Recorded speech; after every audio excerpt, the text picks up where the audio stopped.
أعوذ بالله من الشيطان الرجيم بسم الله الرحمن الرحيم السلام عليكم ورحمة الله وبركاته.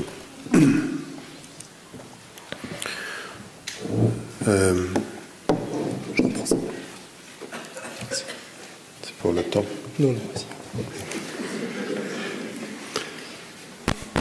J'aimerais saluer l'association qu'elle a et nos frères et sœurs qui sont venus ce soir écouter. Et il vous a été demandé de faire un geste de solidarité par rapport à leur association. Et j'insiste, non pas qu'il y en ait une ou deux de personnes, mais comme il y a un instant, qu'on montre notre engagement à soutenir nos frères et nos sœurs qui, parfois, avec beaucoup de courage et face à la difficulté de ce qui est soit ce qu'on appelle la surdité ou les malentendants, on se dispute sur les termes, mais la réalité reste la même. Il faut véritablement que nous fassions un geste de fraternité, de solidarité, et je les salue, et je salue d'ailleurs notre frère qui, pendant toute la soirée, a traduit en langage des signes tout ce qui a été dit. Que Dieu le récompense comme il protège nos frères et nos sœurs.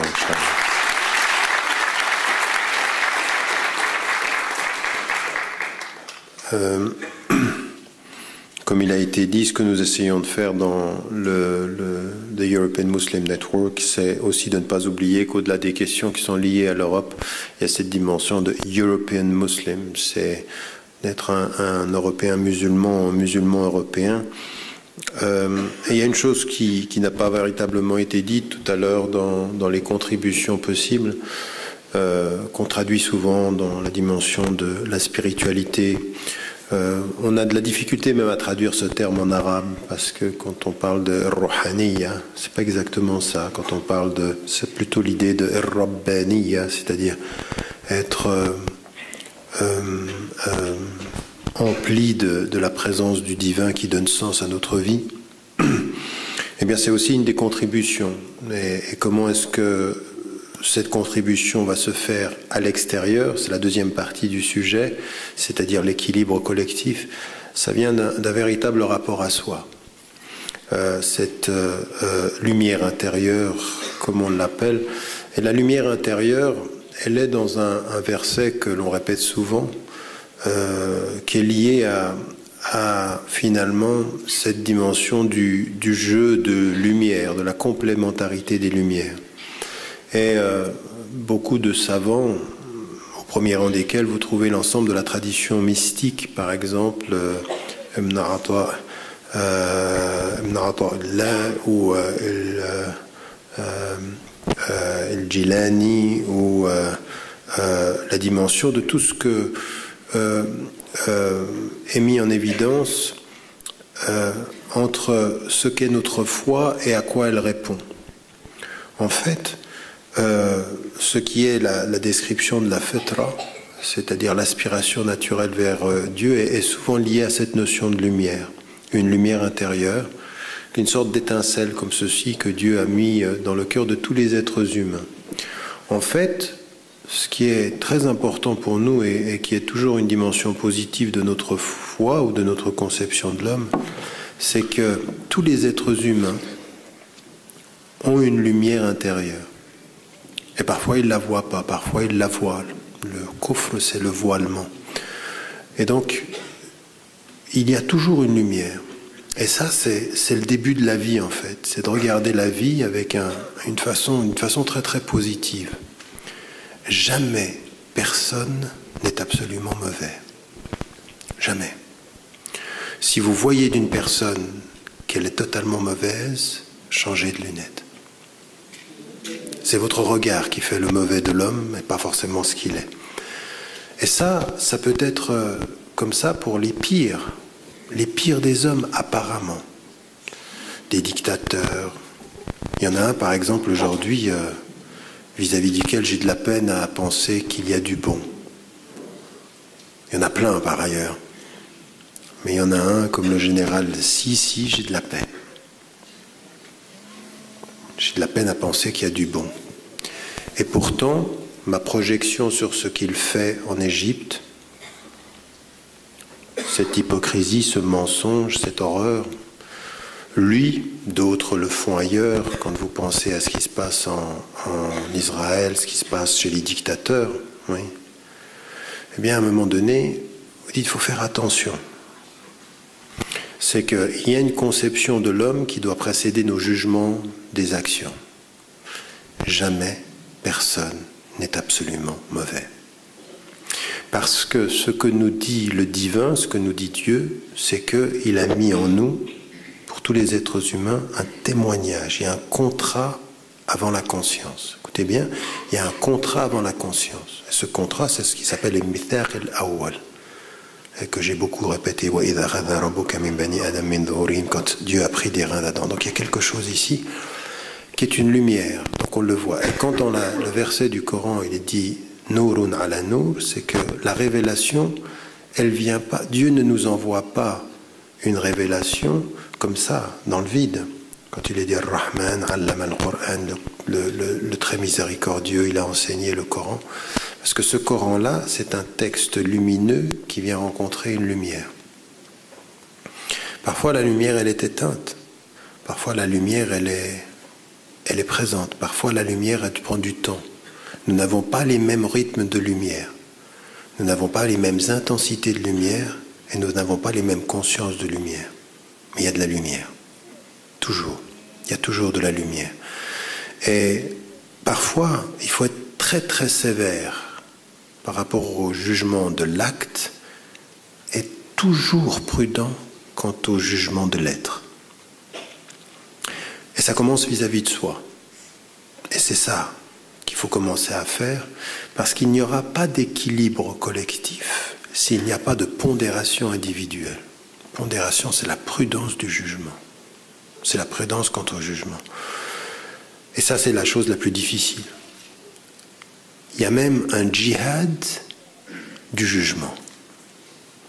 Un djihad du jugement, c'est faire l'effort de ne jamais laisser son jugement précéder la force du pardon. Parce que Dieu pardonne, il est Rahman. Que nous sommes... on dit souvent que c'est un hadith, mais ce n'est pas un hadith en fait. C'est une tradition qui a été reprise dans les Shu'ab al-Iman del-Bayhaqi. Quand il est dit Al-Tamis li-akhik sab'ina uzra. Cherche à ton frère 70 excuses. Ce n'est pas un hadith, mais le sens est là. C'est qu'il faut chercher à son frère 70 excuses. Mais ça veut dire quoi? Ça veut dire que si jamais tu faisais sincèrement l'effort de rentrer dans ton cœur, tu saurais qu'il y a beaucoup de choses qui pourraient permettre aux gens un jugement définitif quant à ce que tu es. Si tu te jugeais pour ce que tu es, le jugement serait lourd. Et comme tu sais que Dieu pardonne, comme tu sais que tu fais des efforts, comme tu sais, et ça il faut le savoir, ça commence par soi, jamais personne ne doit se voir comme un être absolument mauvais. Se penser mauvais, ce n'est pas respecter la création de Dieu. Dieu n'a jamais fait un être humain absolument mauvais. Et se penser mauvais, c'est nier Rahmatullah, c'est-à-dire la miséricorde divine. C'est déjà un regard par rapport à soi. Ça, cette dimension, ce rapport qu'on a par rapport à nous-mêmes, par rapport à... Il dit fondamentalement une chose en islam. Soyez positif. Soyez positif. C'est-à-dire, c'est difficile et ce sera difficile. Et que nous essayons parfois de sortir de la difficulté en allant dans la précipitation. Ceux-là, ils aiment ce qui va vite. Et ils laissent derrière eux un jour qui sera lourd. Et ce jour qui sera lourd, c'est le jour du dévoilement, c'est le jour où toutes les choses seront mises en évidence. Donc pour éviter parfois ces réalités-là, eh bien, nous nous précipitons. Et la précipitation, c'est un mauvais jugement. Donc il y a deux choses avec lesquelles il faut s'équiper pour entrer à l'intérieur. Un regard positif. Et deux, pas de précipitation.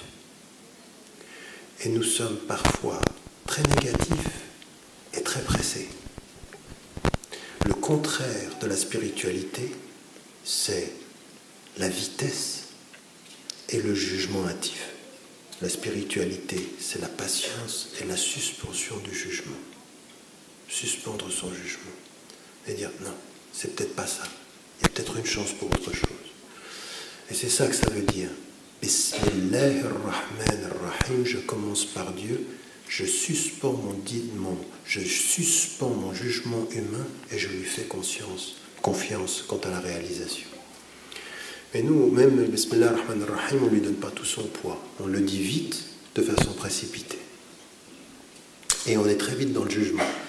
Je me souviens de gens qui viennent aux conférences et disent, tu sais quoi, t'as pas dit Bismillahirrahmanirrahim. Parce que quand lui, il ne l'a pas entendu, ça veut dire que vous ne l'avez pas dit. Mais si vous entendiez tout ce que je ne dis pas,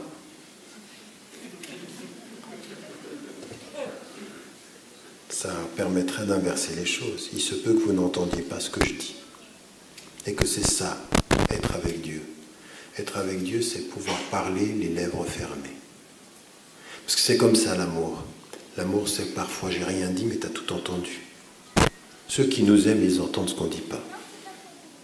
Ceux qui nous aiment entendent ce qu'ils ne disent pas. Le langage de l'amour, il n'y a pas besoin de mots. Le langage avec Dieu, c'est comme ça aussi. Et donc, il faut véritablement commencer par ça. C'est dans ce regard. Cette lumière intérieure, elle est dans la suspension du jugement et jamais dans la précipitation. Toujours avec prendre son temps.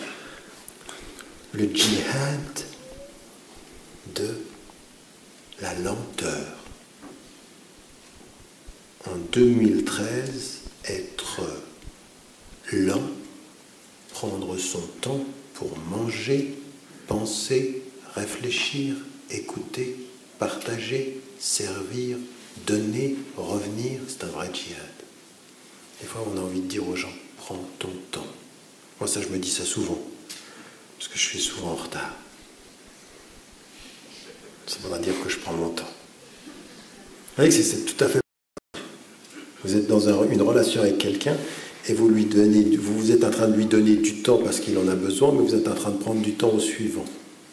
Éthiquement, c'est halal ou haram. Dire à quelqu'un, je suis en retard par rapport à ton cœur parce que mon cœur était accroché à un autre cœur, ça va? Tu peux le comprendre? Tout le monde dit, oui, mais quand même. Ça, c'est les réalités de la vie. C'est la réalité de la vie dans cette suspension, dans ce temps, et ensuite on vient. Et puis après, on se souvient d'une chose tout à fait particulière, parce que quand on vient à l'intérieur, dans la suspension du jugement, pourquoi est-ce qu'il faut suspendre son jugement? Parce que toute notre vie, qu'est-ce que c'est? Notre vie, c'est la conciliation, c'est la réconciliation, c'est l'harmonie. Rien dans la tradition musulmane, jamais la tradition musulmane, jamais le prophète alayhi salam ne nous a enseigné de nier quelque chose de nous. Jamais. Nous n'avons rien à nier. Le sermon de Jésus sur la montagne qui dit « Si ton œil est attiré par une femme, tu arraches ton œil » est l'opposé de la tradition musulmane. La tradition musulmane ne dit pas « arrache ton œil », la tradition musulmane dit « baisse-le ». Baisse-le. Descends. Ça veut dire quoi? Ça veut dire ton œil, maîtrise-le, mais c'est ton œil. T'arraches rien. Tu gères tout. Mais t'arraches rien. Cette dimension de la maîtrise, elle vient d'où? Comment est-ce qu'on va la vivre? Qu'est-ce qu'elle va impliquer? Elle va impliquer que nous ne nions rien de ce que nous sommes, mais nous sommes toujours dans l'harmonisation de ce que nous sommes, l'harmonie. Et c'est l'harmonie des opposés, c'est l'harmonie des contraires, c'est l'harmonie des tensions, c'est cet être, comment il l'a constitué, il lui a enseigné sa potentielle perversité, il lui a donné ça, la potentielle perversité, qui est Zuykin al-Nas, l'attraction, et puis, c'est cette dimension. Dieu a fait en vote que on est toujours dans cette conciliation-là. Et là, vous revenez à une figure. Et c'est la figure d'Abraham. Ibrahim alayhi salam. Inna Ibrahima kana umma. Abraham, c'était une umma. il était serviteur de Dieu, Hanifa, dans le sens de l'unique, il était dans l'unique. Regardez comment est construit le verset. Un homme est une communauté qui sert l'unique. Ça veut dire quoi, cette communauté? Quand on revient à soi, on comprend une chose, c'est que toute notre vie est une question d'équilibre. Que le plus difficile pour un homme, c'est pas d'avoir une opinion et d'être convaincu. C'est d'être convaincu avec la nuance. C'est d'être convaincu avec la pondération. C'est d'être convaincu qu'il a sans doute raison, mais qu'il peut avoir tort. Convaincu de ce que je crois, en sachant que ce que je crois peut être partiellement faux. Cette notion de la conviction, qui est le contraire du dogmatisme. Souvent, on vient vers moi et on parle de mon grand-père, rahimahullah, par des gens, je l'ai souvent répété, qui n'ont rien lu de lui et pas entendu. Et moi, des fois, je suis tombé sur des choses qui m'ont sidéré. Il y a un temps, quand j'ai commencé à parler de l'islam, j'étais plus jeune que lui. Oui, j'avais 25 ans, j'avais 20 ans. Lui, il est décédé à 42 ans. Il se trouve que maintenant, je suis plus vieux que lui. Et je me dis, mais c'est quand même incroyable que quelqu'un qui a été assassiné alors qu'il avait 42 ans, quand il avait 30 et quelques années, il écrit « Les gens vont nous attaquer. Les gens vont nous insulter. Les gens vont nous tuer. Et je vous écris ces quelques mots en sachant que peut-être il y aura des pendaisons et qu'il y aura des morts. Nous lutterons face aux gens par la force de l'amour.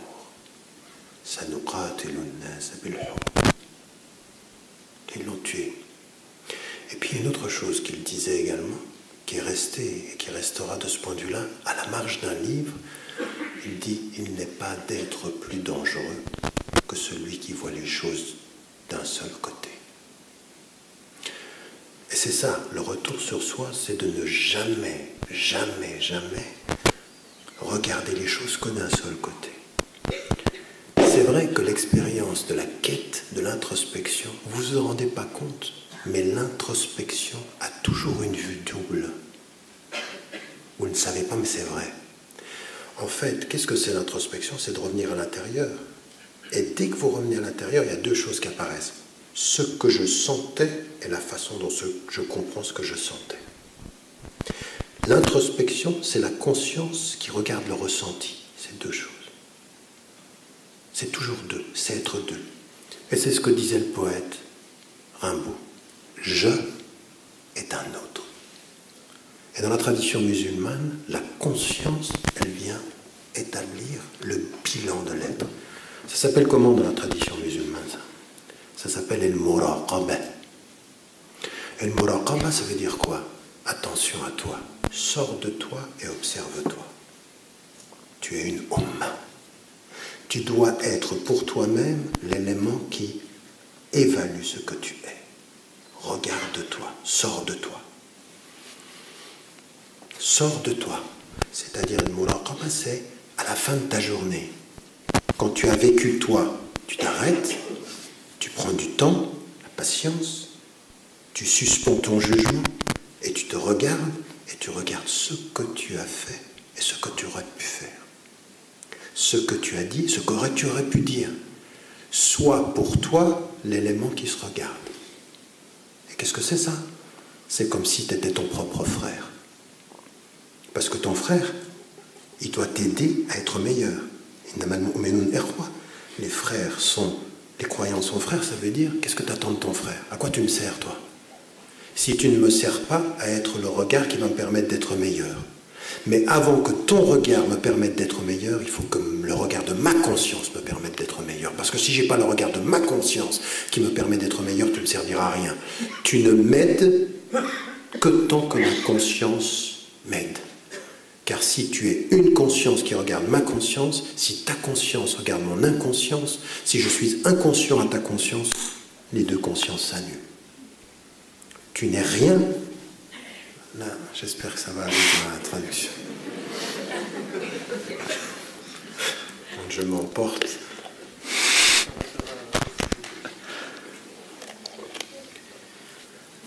Donc, ce que je voulais dire par cela, c'est que quand il est dit, et on peut aller très très loin,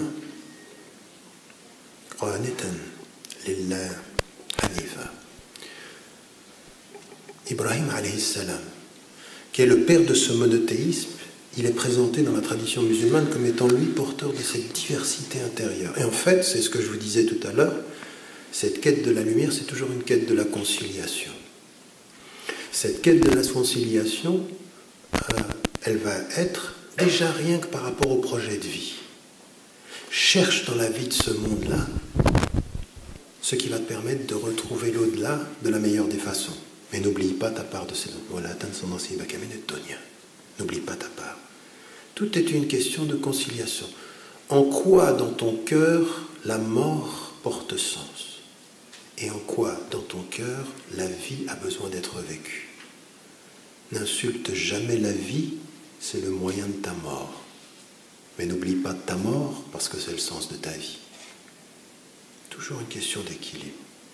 Il faut aimer cette vie, il ne faut pas l'adorer. Il faut vivre sa vie, il ne faut pas s'y perdre. Et qu'est-ce qui vous permet de faire ça? C'est la conscience de la mort. La conscience de la mort, c'est la conscience que l'on regarde ses actions, son engagement. C'est une conciliation, c'est une réconciliation, c'est une harmonisation. Ce voyage-là, il va être dans l'harmonie. De la même façon, il faut maîtriser. Le prophète alayhi salam, il avait des situations tout à fait particulières. Il était dans la maîtrise. Il était dans la maîtrise. Quand on l'attaquait, lui personnellement, il réagissait très très peu. Quand on le voyait en colère, il devenait rouge. Mais si on touchait à la justice des êtres, il se levait. Il était dans la pondération quant à soi, au courage quant à autrui. Et ça vient de l'intérieur, ça. Ça vient de ce retour à l'intérieur. Toujours dans cet équilibre, encore une fois. Qu'on retrouve, c'est ça, nous sommes une umma. Et ce qu'on doit faire à l'intérieur, c'est essayer d'équilibrer nos réalités. Il y a des jours où il faut savoir se taire. Vous savez, c'est pas rien quand vous lisez le Coran et qu'on vous présente une femme qui va jeûner et dont l'épreuve, ça va être aussi de jeûner en termes de parole. Ne pas parler pendant 3 jours. Ça veut dire quoi, ça? Ça veut dire quoi? Tais-toi pendant 3 jours. Il y en a, ce serait bien qu'ils jeûnent comme ça. Moi le premier d'ailleurs.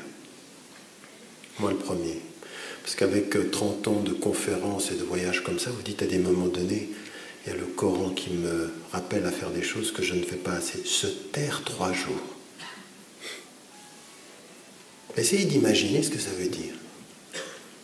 Vous ne parlez pas pendant 3 jours, vous êtes à l'intérieur.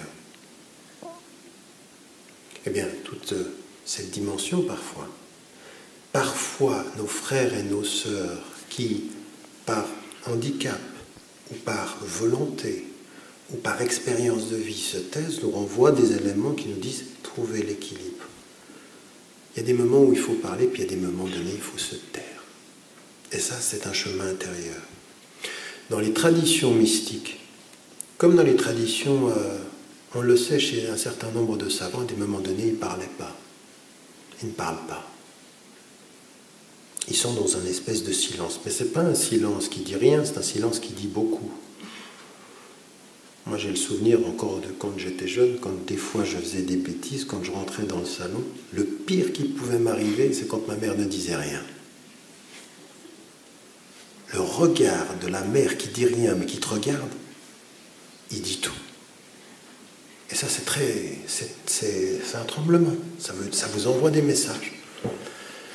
Ce que j'essaie de transmettre comme message ici, comme compréhension, c'est que toute notre vie, elle va être basée sur ce cheminement intérieur et trouver les équilibres. Ne rien nier de son affectivité. Et ça veut dire quoi, ça, de rien nier? La quête de la lumière, c'est la quête de ses besoins. Comprenez bien ce que je suis en train de dire. Vous n'êtes jamais proche, jamais aussi proche que la réponse à la vie que quand vous êtes proche de vos besoins dans la vie. Oui, j'ai besoin de parler et j'ai besoin qu'on m'entende. Oui, j'ai besoin d'être aimé et j'ai besoin qu'on m'aime. Oui, j'ai besoin d'être protégé et j'ai besoin de protection. Oui, j'ai besoin qu'on me touche et j'ai besoin de caresses. Oui, j'ai besoin d'intelligence et j'ai besoin de comprendre.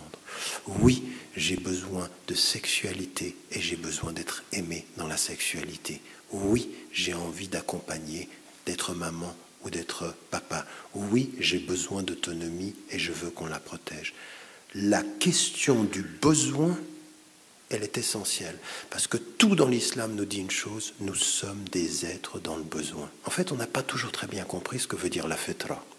La fitra, ce n'est pas simplement que nous sommes tous dans une aspiration pour Dieu, oui, ça veut dire que c'est positif, mais l'autre versant du positif, c'est qu'il y a du positif dans le besoin. Le besoin, c'est Dieu qui t'envoie le message de ton accomplissement. Tu ne trouveras l'harmonie et la paix que quand tu auras trouvé des réponses aux besoins que je t'ai mis en toi. Dans le halal, dans ce qui est juste, dans la dignité, parce que c'est juste, dans la justice, sois juste avec toi-même, sois digne avec toi-même, sois honnête avec toi-même, sois respectueux de toi-même. Comment es-tu respectueux de toi-même? Jamais en niant ce que Dieu a mis en toi, mais en trouvant les bonnes réponses à ce qu'il a voulu pour toi. Et les bonnes réponses, ce sont des réponses éthiques, ce sont des réponses qui reconnaissent le besoin. Nous sommes souvent devenus des communautés religieuses qui nions les besoins et ne regardons que les réponses. Mais à quoi sert la réponse que tu me donnes si elle ne répond pas à mon besoin? Si on a totalement normalisé, ou plutôt rendu par des normes et des règles, des réponses qui ne répondaient, qui n'étaient même pas liées aux besoins. Comment est-ce que je vais comprendre une règle? Quand j'aurai compris que la règle est une des réponses à mes besoins. Bien sûr, donc, tu veux me parler de la loi? Ben, parle-moi de moi. Pourquoi certains d'entre vous, ils aiment bien ce type de discours que je peux tenir depuis 30 ans? Pour une seule chose. C'est pas que j'ai une autre façon de parler de l'islam, c'est que je parle de l'islam à partir de notre expérience humaine à nous. C'est-à-dire notre vie. C'est-à-dire que Dieu parle aux hommes et il parle de leurs besoins. Et il nous dit même qu'Abraham, à un moment donné, il dit à Dieu, Arini kayfa tuhyil mauta. Montre-moi comment tu réveilles le mort, comment tu le ressuscites.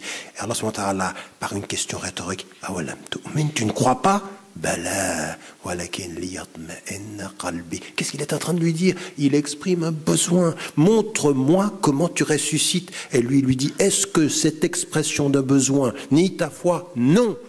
Mais mon expression de ce besoin, c'est pour reposer mon cœur. Pourquoi? Parce que quand tu m'auras donné la réponse, tu auras répondu à ma question. Et que ta réponse est ma question, c'est ma paix. Et qu'est-ce que c'est la paix? Liyatma'inna qalbi. Pour que mon cœur s'apaise. Cette petite histoire où Abraham, le croyant, père de ce qui va être l'unicité, qui demande à Dieu, montre-moi, il est en train de dire quoi? Je sais que tu es, mais j'ai des besoins. Réponds à mon besoin, tu m'offres la paix. Ça, c'est la foi du musulman, et c'est donc pour nous cette reconnaissance des besoins que nous avons, très positivement, avec beaucoup de pondération, sans trop vite de jugement. Quelqu'un qui se dit « mais j'ai besoin d'aimer ». Il y a un jeune qui vient vers moi, il a 18 ans, il dit « mais j'ai un problème, je crois que Dieu m'aime pas ». Et je dis « pourquoi tu dis ça ?» Il dit « parce que je fais des choses qui ne sont pas bien ». Et je dis « qu'est-ce que tu fais ?» Il dit « mais je suis naturellement, moi je suis attiré par les filles ». Je dis « c'est bien déjà ». À l'époque qui est la nôtre, on ne sait plus. Enfin, il dit « je suis attiré, j'ai envie ». Et je lui dis, mais attends, tu es en train de me dire quoi? Tu es en train de me dire que naturellement, tu as un besoin. Est-ce que tu crois que Dieu va te dire, pour être proche de lui, que tu le nies? Mais non. Ce besoin naturel que tu as, assume-le, mais trouve le moyen juste d'y répondre. Non pas en faisant n'importe quoi, mais en conscience. Il faut que je finisse. C'était l'introduction, ça.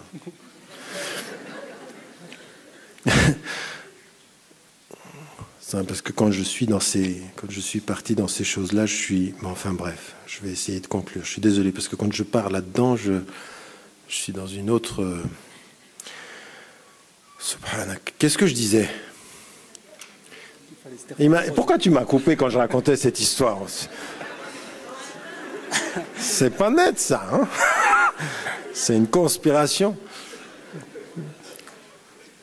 Tu disais qu'il fallait se taire pendant 3 jours. Oui, je reprenne. Il me dit reprends, il fallait se taire pendant 3 jours. Non, je disais que ce qu'il faut, c'est pas nier ça. Ce qu'il exprime, c'est quelque chose de totalement... Dieu ne peut pas ne pas t'aimer parce que tu exprimes quelque chose de naturel. Dieu peut attendre de toi et attend de toi, non pas que tu refuses le naturel, mais que tu l'assumes, que tu le gères, que tu lui donnes une forme, que tu embellisses.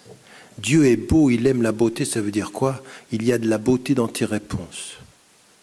Il y a des gens qui assument leurs besoins, c'est laid, c'est pas beau. Et il y a des gens qui assument leurs besoins, c'est digne. Il y a une beauté dans la réponse. Pourquoi? Parce qu'ils se respectent, parce qu'ils se... Et on essaye, chacun d'entre nous essaye. Il y a l'élégance, la noblesse de la réponse. Et quand vous lisez la vie du prophète, c'est ça qui est extraordinaire. C'est extraordinaire. À aucun moment de ces circonstances humaines, il n'a perdu la noblesse. Il est un modèle parce qu'il a assumé ses besoins dans la noblesse. Il n'a jamais nié qu'il était un homme. Il n'a jamais nié qu'il dormait. Il n'a jamais nié qu'il cessait de jeûner. Il n'a jamais nié qu'il était un homme et qu'il avait une sexualité. Il n'a jamais nié qu'il pouvait se tromper, jamais. Mais toute la reconnaissance et toute la gestion, elle est dans la noblesse, dans la dignité. Parce que Dieu dit, ton naturel n'est pas mauvais. C'est ta réponse qui est mauvaise à ton naturel. C'est ce que t'en fais. Tu n'es pas mauvais de fait, mais tes choix peuvent l'être. Et ça nous amène dans cette dimension de... Vous imaginez bien que quand vous commencez à travailler sur vous-même comme ceci, vous sortez de vous-même et vous commencez à comprendre que ce que vous faites pour vous-même, il faut le faire dans la société. C'est-à-dire trouver cette espèce d'équilibre collectif. Et l'équilibre collectif, il commence par une chose. Si vous avez compris que parfois il y a des courants contradictoires dans votre jeu, que vous n'êtes pas qu'une seule personne, que vous avez la conscience de vous-même, que vous essayez de gérer, que vous êtes une seule personne, mais vous avez plusieurs dimensions dans votre personne et que vous devez simplement harmoniser. Quand vous sortez dans la société, vous apercevez que vos frères et vos sœurs en humanité, vos frères et vos sœurs dans la foi, ils sont pareils. Ils sont la même chose.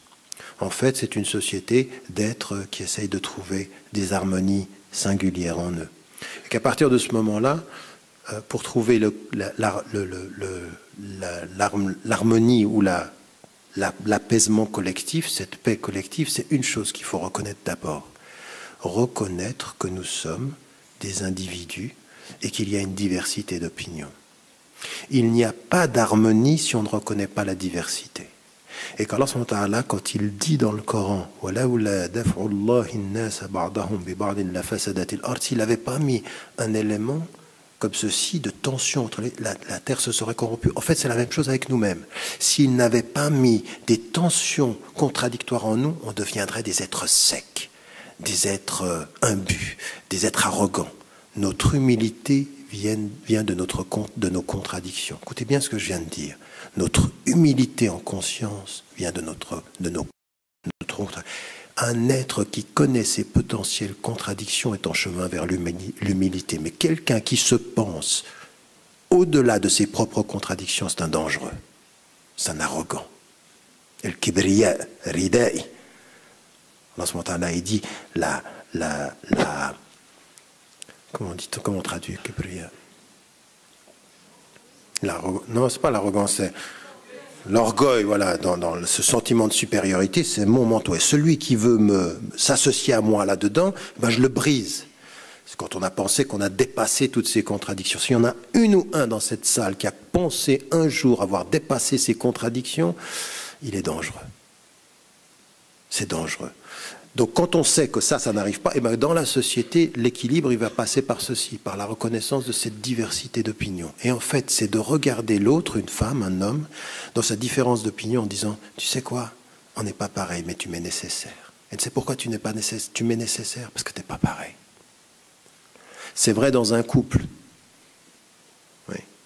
Quelqu'un qui pense trouver la femme idéale ou l'homme idéal parce qu'ils se ressemblent tellement... Arrêtez avec ça. Arrêtez. Ça, c'est le meilleur moyen de briser un couple. On est deux musulmans, on s'aime, machin. Oh. C'est un peu plus compliqué que ça, la vie, quand même. Un mariage, c'est compliqué. Hein. Bonne chance. Enfin, bref. Mais c'est vrai. Et ça, c'est une question d'harmonie aussi. C'est une question où on trouve l'équilibre. On trouvait l'équilibre, c'est cette recherche-là. C'est ce que faisait le prophète, qui pouvait à des moments... On a des histoires où à un moment donné, il se retire. Il s'est retiré pendant 1 mois. Et puis il y a des histoires de jalousie. Mais la première des dispositions, c'est de reconnaître la diversité. Et quand on a reconnu la diversité, en fait, l'équilibre, l'harmonie collective, qu'est-ce que c'est?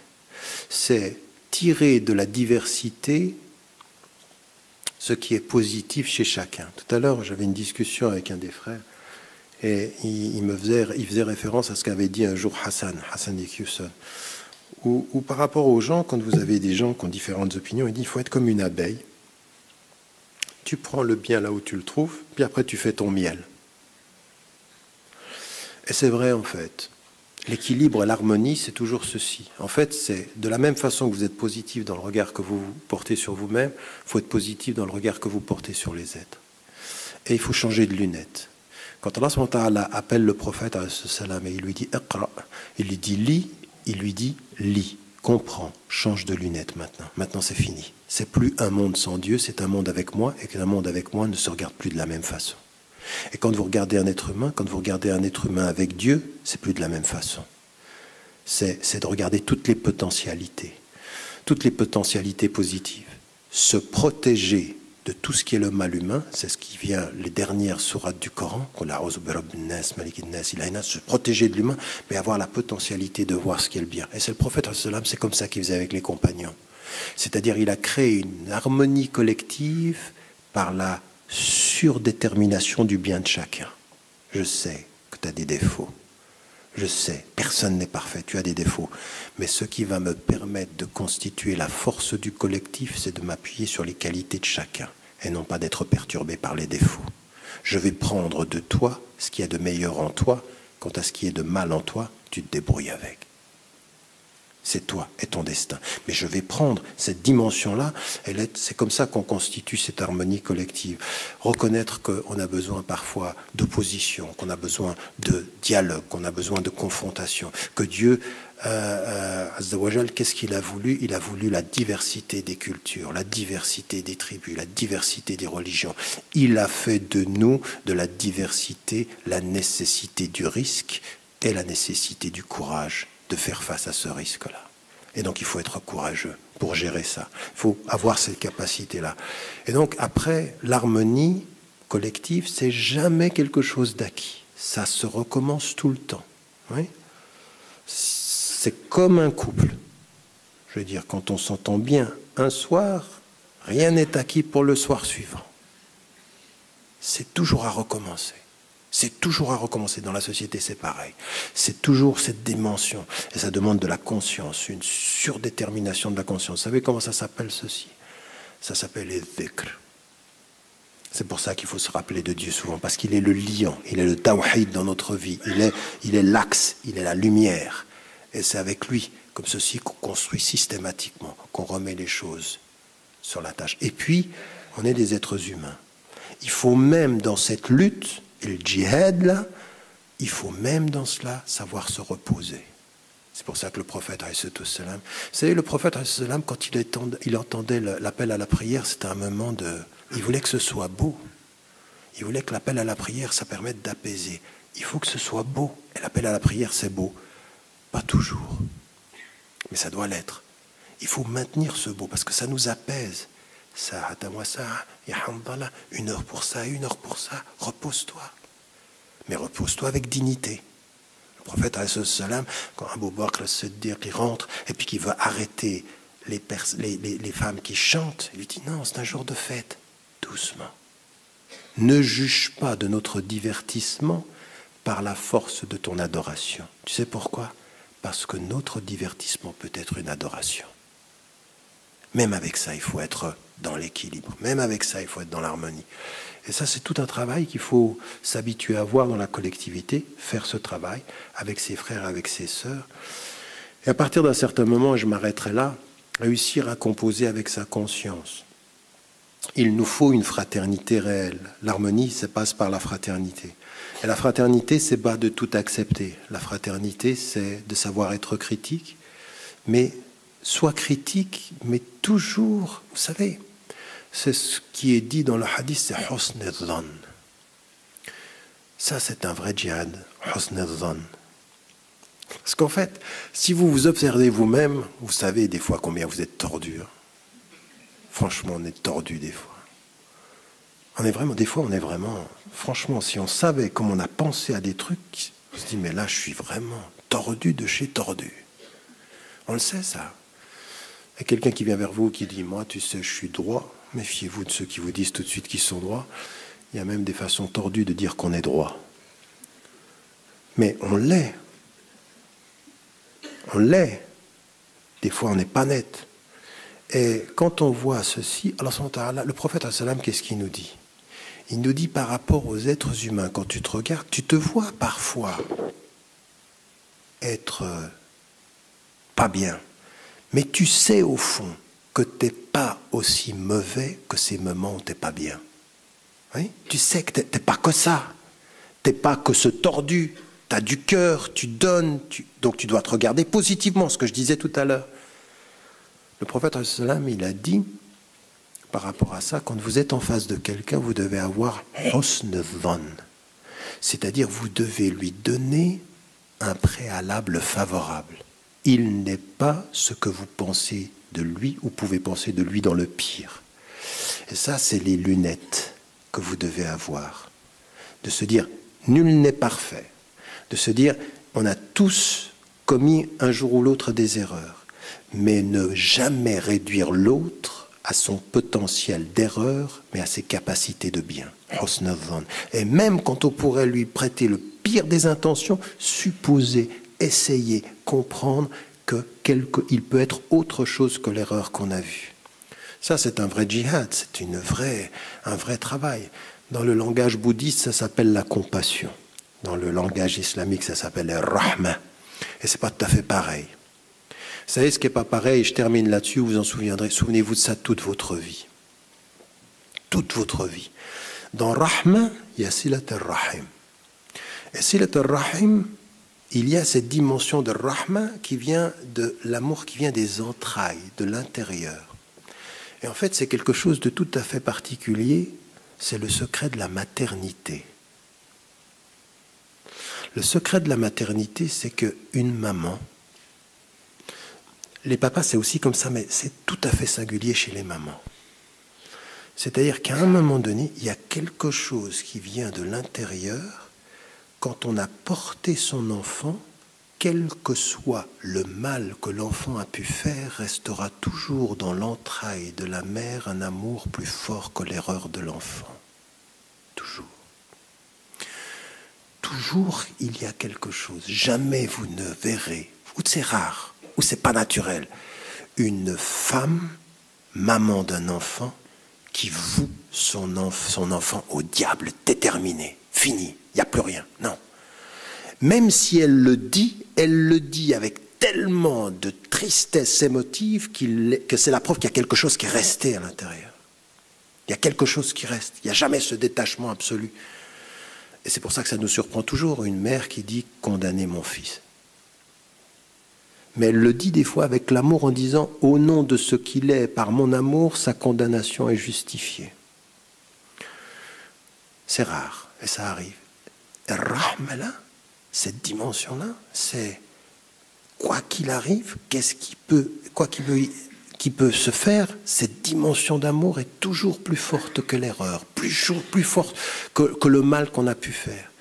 Eh bien, Allah subhanahu wa ta'ala, il est avec nous 1000 fois, 10 000 fois, 100 000 fois, plus que ce que nous pourrions imaginer, il est comme ça avec nous. Il se pourrait que la force de son amour à notre égard, quand nous essayons de nous rapprocher de lui, soit 1000 fois, 10 000 fois, de façon inimaginablement plus forte que les erreurs qu'on a pu faire. Vous savez pourquoi? Parce qu'il s'appelle Ar-Rahman.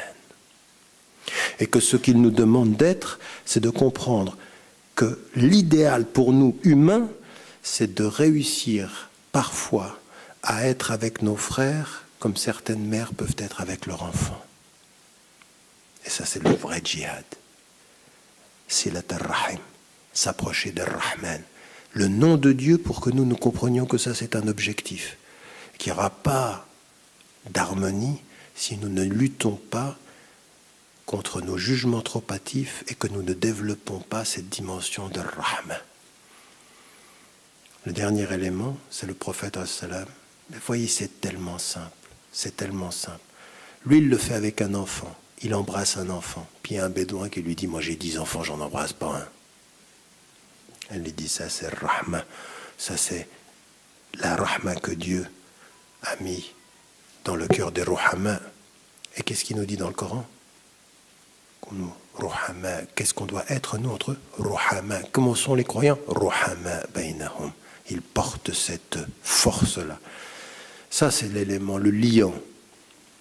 Le liant, c'est pas de s'asseoir sur une chaise puis de dire, moi, je ne juge pas. Le liant, c'est pas d'accepter les gens comme ils sont.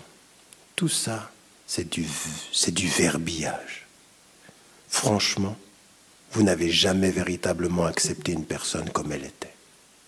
Au fond, jamais on l'accepte exactement comme il m'énerve. Même avec son mari, même avec sa femme, on a toujours envie que les gens s'améliorent, c'est normal. Et quelqu'un qui me dit, accepte-moi comme je suis, je dis, non, t'es pas... Le jour où tu seras un ange, j'accepterai. Jusqu'à preuve du contraire, t'es qu'un être humain. Donc tu changes, donc tu t'améliores, donc tu fais un effort. Mais il y a une chose qui est déterminante ici, dans notre travail à nous, c'est de comprendre Ruhama bainahum, cette dimension que c'est pas dans la tête que ça se passe, qu'on fait le lien entre les êtres humains. En fait, c'est une vraie question de cœur. C'est une vraie question de cœur. Cette dimension-là, c'est pas accepte-moi, c'est quelle est ta capacité d'aimer? Quelle est ta capacité de pardonner? Quelle est ta capacité de dépasser? Quelle est ta capacité de supposer que je peux toujours être mieux que ce que je suis? Que tu as husn al-dhann, que tu me donnes cet avis favorable-là. Et en fait, c'est être avec les autres exactement ce que je disais au début, quand on est ainsi avec soi-même. Mais ça commence par ça. Que Dieu nous aide, Inch'Allah, et qu'il vous aime, vous garde et vous protège. Mes invocations vous accompagnent. Assalamu alaikum.